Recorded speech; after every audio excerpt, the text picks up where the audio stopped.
The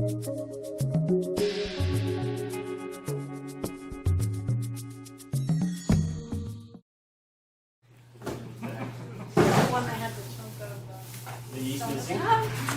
Had the chunky yeast missing, yeah. So now I may be over anal with baguettes, but for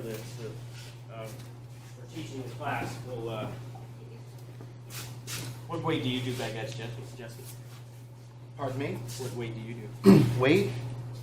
We do 1 1/4 pounds. You do 20 ounces. Those are big baguettes. That's what you want to do on yours then? You want to do these? We could do some like that, and then we also do like 8 ounces. Okay. I think closer to 12 is more traditional. Okay. Yeah, let's go for 14 or 400 grams. Let's do 400 grams.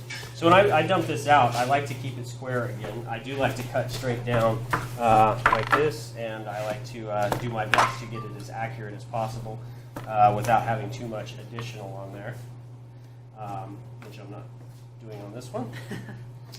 So, but and then when I lay them down, if I'm putting them down, we need to be set up a little bit. Are we going to preform this one? Yeah. So, but ideally, when I'm working, if I'm working with a partner or whatever, I'm going to be giving them, baguette that is somewhat square. So when they're popped down like that, they can be preformed pretty easily. And so we already went through this. There's the outside of the loaf, and it's still ultimately that's going to be the outside of the baguette too, because we keep wrapping around itself, right? So we're just going to fold down like that, and we're just going to make little preforms, just like so. The more accurate the preform, the more accurate or more easily it will be later when we make a long baguette. So. That's that. So we're going to set these on here, and everybody's welcome to try preform. I will do my best to get square pieces, and so there we go.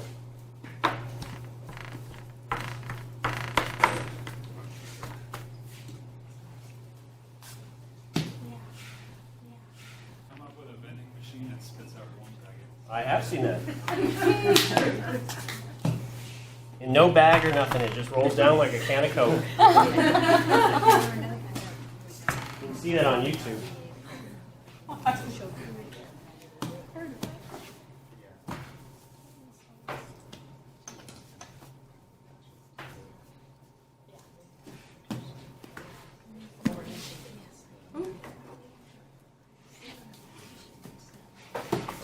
Take these out of the way.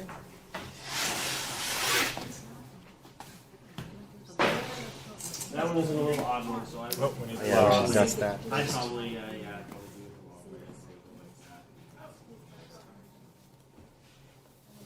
that was a little bit of a challenge. That was in the last one. Yep.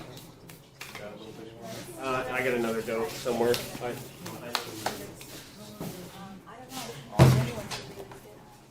What's the percent protein on these? 11? 11.65 or I would guess. Do you want a softer flour or do you want a softer flour?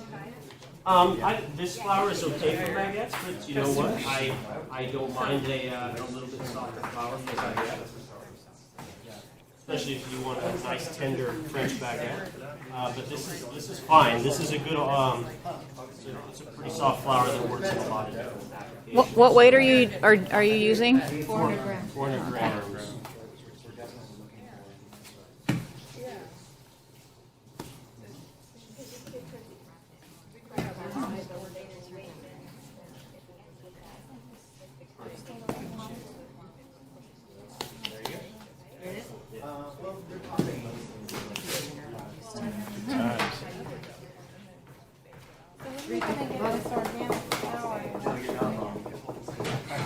In West Virginia, you should have it though, you know? I get it because we don't deliver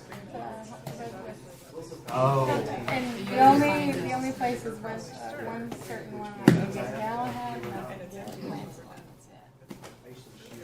Otherwise, they go with Franklin Farms. Yeah. We make a couple other shapes, and we're going to do like a couple rounds, 600 grams.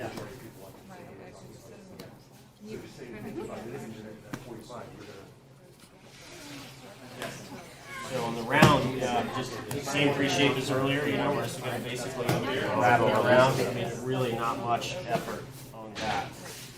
Trying to be as simple as I can on it. We're leaving it as that one. Yeah, we're going to do a couple of things. Or baguettes.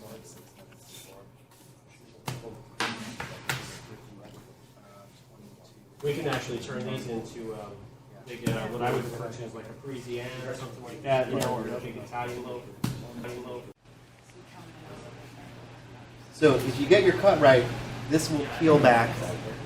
You'll see a little bit of crumb, so the texture will be different in appearance. If you don't cut it right, it's just going to be flat.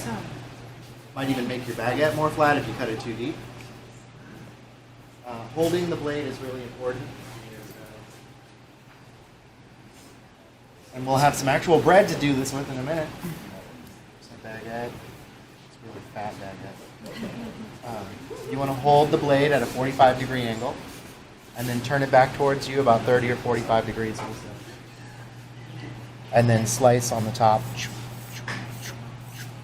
Like that.